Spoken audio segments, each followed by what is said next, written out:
mamparatomboka ny fitoriana filazantsara ity ka noho izany manasanao izahay.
Indria Panamala,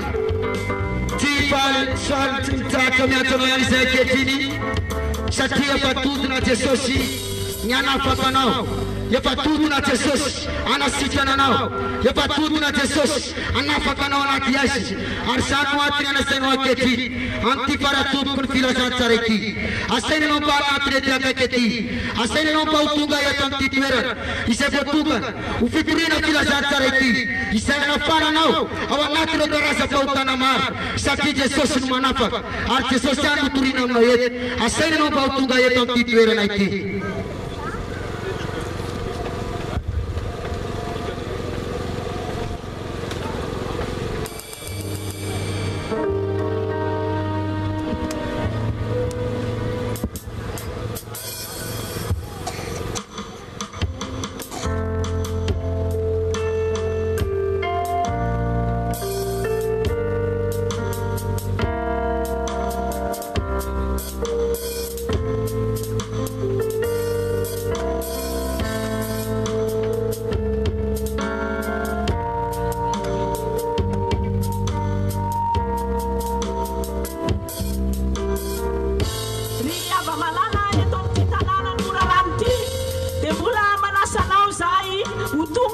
Amzao fitoriana ny filazantsara zay atao aminao amzao andro famaranana amin'ny ty andro anio ty tsaroa fa ty anao Jesosy matotony eto amin'ny tanàna misy anao ny tenin'Andriamanitra dia Jesosy tena mihitsy no te hanatona anao tsaroa fa ny fiangonana dia maro ary nefa ianao dia nomena tombony natongavany izany fitoriana filazantsara izany eto amin'ity tanàna sy vohitra ity ko manasa anao izahay tongava eto amin'ity toerana ity ry havana mandra-piady anao dia anao hira fiderana aloha izay mandra-piomakomanao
izany dia manambara amintsika fa Jesosy no mitady anao eto amin'izao toerana izao. Tsaroa fa raha toriana ny filazantsara dia tsy ny tenanay no torianay fa ny anaran'i Jesosy.